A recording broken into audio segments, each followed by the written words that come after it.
Hello my dear students, कैसे हैं आप सब। आई होप आप सब बहुत बढ़िया होंगे। मैं प्रिंस स्वागत करता हूं आप सबका एक बार फिर से आपके अपने चैनल कॉमर्स अड्डा 247 के ऊपर। ये वीडियो बहुत ज्यादा इंपॉर्टेंट रहने वाली है हर उस बच्चे के लिए जो अभी इस बार के बोर्ड्स एग्जामिनेशन देने वाला है। अगर आप लोगों ने अभी तक प्रिपरेशन करना शुरू नहीं किया है, so this is the right time और this is the high time. अब आप लोगों को अपनी प्रिपरेशन को तरीके से शुरू कर देना चाहिए, क्योंकि अगर आप लोगों ने अपनी प्रिपरेशन को स्टार्ट नहीं किया तो इसकी वजह से आपके मार्क्स कहीं ना कहीं बहुत ज्यादा कम हो सकते हैं। तो इस वीडियो के अंदर मैं आप लोगों के लिए लेके आया हूं एक कंप्लीट स्ट्रेटेजी, जिसको आप लोगों को क्या करना चाहिए, फॉलो करना चाहिए। अगर आप अपने एग्जाम के अंदर सोच रहे हैं 95 प्लस मार्क्स लेके आने के लिए इकोनॉमिक्स के अंदर। जी हाँ, तो कुछ इंपॉर्टेंट पॉइंट्स रहने वाले हैं जो आप लोगों के साथ मैं डिस्कस करने वाला हूं इस वीडियो के अंदर। तो सबसे पहला इंपॉर्टेंट पॉइंट जो आप सब लोगों को कंसिडर करना है वो ये है कि अब ये जो आपके 5 से 6 महीने बच गए हैं, इन 5 से 6 महीनों के अंदर आप लोगों को अपना एक प्रॉपर शेड्यूल बनाना होगा, या फिर एक प्रॉपर शेड्यूल प्रिपरेशन के लिए प्रिपेयर करना पड़ेगा कि हमें प्रिपरेशन बेसिकली किस तरह से करनी है। यानी कि एक प्रॉपर टाइम टेबल्स आप लोगों को बनाना चाहिए। एक प्रॉपर टाइम टेबल बना लीजिए कि किस तरह से आप लोग अपने प्रिपरेशन को करेंगे। और जनरली मैं क्या रिकमेंड करता हूं कि एक आप थ्योरेटिकल सब्जेक्ट पढ़ो और उस थ्योरेटिकल सब्जेक्ट के साथ आप एक प्रैक्टिकल सब्जेक्ट कर लो। जैसे कि एग्जांपल के तौर पर अगर आप कॉमर्स के बच्चे हैं, राइट, तो आप लोगों के लिए ही ये वीडियो बहुत ज्यादा डेडिकेटेडली बनाई गई है। तो आप जैसे कि अगर मान लो बिजनेस स्टडीज करते हैं और साथ में अगर आप अकाउंटेंसी करते हैं, तो इससे क्या होने वाला है, एक थ्योरेटिकल सब्जेक्ट और एक प्रैक्टिकल सब्जेक्ट चलने वाला है। अगर आप बिजनेस स्टडीज को बहुत अच्छी तरह से कर लेते हैं तो इसको मुश्किल से अगर आप तरीके से पढ़ते हैं तो 2 महीने के अंदर पूरी की पूरी बिजनेस स्टडीज बहुत अच्छी तरह से प्रिपेयर की जा सकती है। उसके बाद अकाउंटेंसी को कॉन्टिन्यूस बेसिस पे करते रहिए, क्योंकि यहां पर प्रैक्टिकल क्वेश्चंस ज्यादा है, तो प्रैक्टिकलिटी के ऊपर ज्यादा आप लोगों ने फोकस करना है। सेकेंड थिंग आप लोगों ने ध्यान देनी है अपनी इकोनॉमिक्स के ऊपर। इकोनॉमिक्स के अंदर आप लोगों को पता है कि 2 पोर्शन है, एक आपके पास माइक्रो इकोनॉमिक्स का है और दूसरा आपके पास इंडियन इकोनॉमिक डेवलपमेंट है। अगर मैं मैक्रो इकोनॉमिक्स की बात करता हूं तो मैक्रो इकोनॉमिक्स के अंदर कहीं ना कहीं थ्योरेटिकल पोर्शन भी है, राइट, लेकिन इंडियन इकोनॉमिक डेवलपमेंट जो है वो थ्योरेटिकल है, पूरी की पूरी थ्योरेटिकल नेचर की है। इसके अंदर थ्योरेटिकल प्लस प्रैक्टिकल दोनों ही अप्रोच आपको देखने के लिए मिलने वाली है। तो आप सबसे पहले जल्दी से खत्म करिए बिजनेस स्टडीज को और बिजनेस स्टडीज के साथ करिए अकाउंटेंसी को, और उसके साथ फिर उसके बाद आप लोगों ने क्या करना है, इकोनॉमिक्स के टॉपिक्स को भी बहुत ज्यादा जल्दी से करना है, राइट। जैसे ही खत्म हो जाए इंडियन इकोनॉमिक डेवलपमेंट और मैक्रो इकोनॉमिक्स करना शुरू कर दीजिए। यानी कि आप लोग पहले बिजनेस स्टडीज करेंगे या फिर इकोनॉमिक्स करेंगे, वो आप लोग के ऊपर डिपेंड करता है कि आप लोग कैसे तैयार करने वाले हैं। मेन पॉइंट ये है कि आप यहां पर एक थ्योरी सब्जेक्ट लीजिए और दूसरा प्रैक्टिकल सब्जेक्ट लीजिए, ताकि आपका ओवरऑल कॉम्प्रिहेंसिव तैयारी जो है वो बढ़िया तरीके से हो सके। सेकंड पॉइंट में बात करता हूं, नो योर सिलेबस। सबसे ज्यादा इंपॉर्टेंट बात यही है, अगर अभी तक आप लोगों ने अपना सिलेबस नहीं देखा है तो सबसे पहले फटाफट से सीबीएसई की वेबसाइट पे चले जाओ और सीबीएसई की वेबसाइट पर जाकर सबसे पहले सिलेबस एनालाइज कर लो कि सिलेबस क्या है। क्योंकि किसी भी कॉम्पिटेटिव एग्जाम को अगर आपने क्लियर करना है तो सबसे ज्यादा इंपॉर्टेंट है उसकी सिलेबस का नॉलेज, राइट। आप लोगों को सिलेबस पता होना चाहिए, जो कि आप लोगों को मैं ये मानता हूं कि जनरली पता ही होगा कि आप लोगों का सिलेबस जनरली है क्या, राइट। क्योंकि smart work plus hard work, तभी आप लोग क्या देख पाएंगे, अचीवमेंट देख पाएंगे। यानी कि स्मार्ट वर्क के साथ साथ आपको हार्ड वर्क भी करना पड़ेगा अगर आप सक्सेस अचीव करना चाहते हैं। और हमारी सक्सेस अचीवमेंट का मतलब है 95 प्लस मार्क्स आपके बोर्ड्स एग्जाम के अंदर हर एक टॉपिक के ऊपर, हर एक सब्जेक्ट के अंदर 95 प्लस मार्क्स हमारे आने चाहिए बोर्ड्स के अंदर। अगर आपका ये टारगेट है तो आपको स्मार्ट वर्क के साथ साथ हार्ड वर्क भी करना पड़ेगा। लेकिन आजकल के इस टाइम के अंदर हार्ड वर्क से ज्यादा आप लोग को स्मार्ट वर्क करना पड़ेगा अगर आप ज्यादा से ज्यादा मार्क्स लेके आना चाहते हैं अपने बोर्ड्स के अंदर। थर्ड इंपॉर्टेंट पॉइंट जो आप लोगों को ध्यान में रखना है, राइट, वो है फॉलो प्रॉपर बुक्स। बुक्स को फॉलो करो, और बुक्स के अंदर भी पर्टिकुलरली मैं बात करूंगा आप लोगों के साथ इकोनॉमिक्स की। तो इकोनॉमिक्स के लिए आप फॉलो कर सकते हैं 2 किताबें, राइट। एक आपके पास आने वाली है टीआर जैन सर की इंट्रोडक्शन टू मैक्रो इकोनॉमिक्स की बुक, और दूसरी आपके पास है टीआर जैन सर की ही इंडियन इकोनॉमिक डेवलपमेंट की किताब। अगर आप चाहें, अगर आप ये इंडियन इकोनॉमिक डेवलपमेंट की किताब नहीं भी फॉलो करना चाहते हैं तो इसकी जगह पर आप एनसीईआरटी फॉलो कर सकते हैं। क्या कर सकते हैं, एनसीईआरटी फॉलो कर सकते हैं।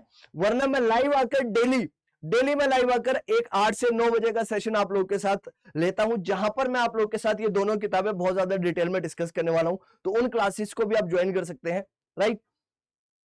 नेक्स्ट अगर मैं बात करता हूं तो आपके पास क्या है, make a habit of preparing notes, right. सबसे पहले क्या करो बेटा, प्रॉपर बुक आपने सिलेक्ट कर ली, राइट, आपको क्लियर हो गया कि कौन सी बुक्स जो है वो आपको क्या करनी है, फॉलो करनी है, ये आपने क्लैरिफाई कर लिया कि बुक्स क्या फॉलो करने वाला है। अब बुक्स के साथ साथ हर एक चैप्टर, पहला चैप्टर अगर आप पढ़ रहे हैं एग्जांपल के तौर पर, आप पहला चैप्टर कवर करते हैं और पहला चैप्टर आप पढ़ते हैं मैक्रो इकोनॉमिक्स का, और मैक्रो के अंदर आप कवर करते हैं for an example national income. तो आपने जैसे कि नेशनल इनकम के चैप्टर को पढ़ा, वहां से आप बनाने की कोशिश करो नोट्स, यानी कि चैप्टर वाइज नोट्स बनाने की कोशिश करो, और अगली बार आप लोगों ने क्या करना है, रिवीजन करनी है। तो रिवीजन कहां से करने वाले हैं, आप अपने नोट्स से करने वाले हैं, किताब से नहीं। सारे के सारे इंपॉर्टेंट पॉइंट्स को आप कवर करने की कोशिश करो, किसके अंदर, नोट्स के अंदर, जो इंपॉर्टेंट है, जहां पर एग्जाम से क्वेश्चन आपके पूछे जाते हैं। नेक्स्ट पॉइंट अगर मैं आप लोगों के साथ बात करूं तो वो आता है रिवीजन का। और रिवीजन कहां से करना है आप लोगों ने, right, revision is the must. और रिवीजन कहां से करने वाले हैं, रिवीजन आप बुक से नहीं करेंगे, रिवीजन करेंगे आप अपने नोट्स से। नोट्स का मतलब है सेल्फ मेड नोट्स, याद रखिएगा, सेल्फ मेड नोट्स। और नोट्स से अगर आप रिवाइज करने की कोशिश करेंगे तो आपका डेफिनेटली जो स्कोर है वो ऑटोमेटिकली इंक्रीज होगा। रीजन है, आप बार बार बुक्स को रेफर करोगे तो उससे क्या होगा, आपका टाइम वेस्ट होगा। लेकिन अगर आपने एक प्रिसाइज नोट्स बना लिए हैं और उनको रिवाइज करने की कोशिश कर रहे हो तो आप ज्यादा मार्क्स स्कोर करने वाले हैं as compare to the others. और हमेशा नोट्स इस पर्सपेक्टिव से बनाओ कि आप लोगों ने उससे रिवीजन करनी है, राइट, किसी और के पर्सपेक्टिव से मत बनाओ कि दोस्तों को भी हम वो नोट्स क्या है शेयर करने वाले हैं। अपने पर्सपेक्टिव से अपने लिए नोट्स बनाओ। नेक्स्ट इंपॉर्टेंट पॉइंट जो आप लोगों के लिए है वो है सैंपल पेपर का सॉल्यूशन करना। Solve as much as sample paper, जितने आप सॉल्व कर सकते हैं, जितने भी आप सैंपल पेपर सॉल्व कर सकते हैं। उसके लिए जरूरी क्या है, पहले आपका सिलेबस खत्म हो जाए, सिलेबस खत्म करो, सिलेबस को क्या करो बेटा, रिवाइज करो। और रिवीजन करने के बाद आप चेक करो कि भैया मेरी जो प्रिपरेशन है ये अप टू द मार्क है या नहीं है। वो कैसे पता चलेगा, सैंपल पेपर के सॉल्यूशन के साथ। तो ज्यादा से ज्यादा सैंपल पेपर को क्या करेंगे आप लोग, सॉल्व करने वाले हैं। और 2 सैंपल पेपर ऑलरेडी मैं आप लोगों के लिए डाल चुका हूं, जिसमें कि अभी जो लेटेस्ट रिलीज सैंपल पेपर है, एक तो मैंने वो डाला है आपका इकोनॉमिक्स से रिलेटेड, दूसरा मैं एडिशनल पेपर भी आप लोगों के लिए ऑलरेडी डाल चुका हूं इसी चैनल के ऊपर। अगर आपने वो नहीं देखा है तो एक बार वो देख लो, आपको आइडिया लग जाएगा कि एग्जाम के अंदर किस तरह से क्वेश्चन पूछे जाते हैं। आपके फाइनल एग्जाम के अंदर भी उसी पैटर्न के ऊपर कहीं ना कहीं क्वेश्चन आने वाले हैं, राइट। तो कहीं ना कहीं सैंपल पेपर बहुत ज्यादा इंपॉर्टेंट रोल प्ले करने वाले हैं आपकी प्रिपरेशन के अंदर। नेक्स्ट इंपॉर्टेंट पॉइंट हमारे सामने है क्या, self evaluation.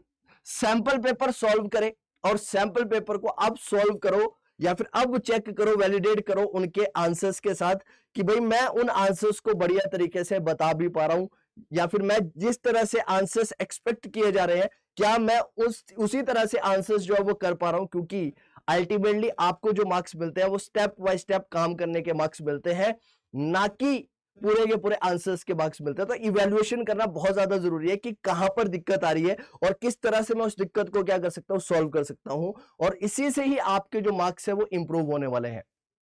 Next important point आप सब लोगों के लिए क्या है, अवॉइड लेट नाइट स्टडीज। सबसे इंपॉर्टेंट बात है कि कोशिश करो कि सुबह उठकर पढ़ाई करने की कोशिश करो, अर्ली इन द मॉर्निंग उठो और पढ़ने की कोशिश करो। क्योंकि ऐसा माना गया है, बहुत सारी स्टडीज के अंदर ऐसा देखा गया है कि अर्ली, राइट, अगर हम उठकर पढ़ने की कोशिश करते हैं तो ज्यादा चीजें रिटेन कर पाते हैं as compare to the late night studies.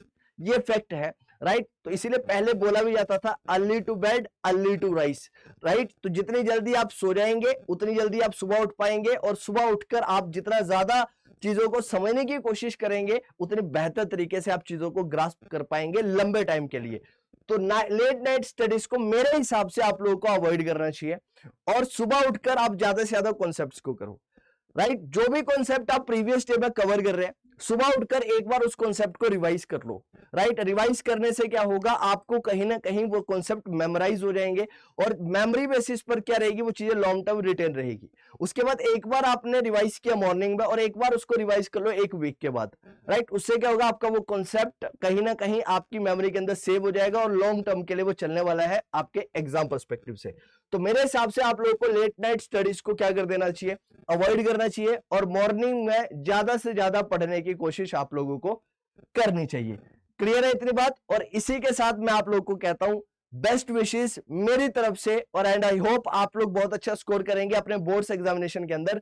और अगर अभी तक आप लोगों ने प्रिपरेशन करना शुरू नहीं किया है और थोड़ा सा ज्यादा वरीड हो तो डेली आकर मेरे साथ आप लोग लाइव आकर भी क्या कर सकते हैं, पढ़ सकते हैं 8 से 9 बजे के बीच। ठीक है, तो मिलते हैं आप लोगों के से वीडियोस के अंदर, नेक्स्ट वीडियोस के अंदर, और आई होप आप लोगों के लिए ये वीडियो बहुत ज्यादा इंफॉर्मेटिव रही होगी। Thank you.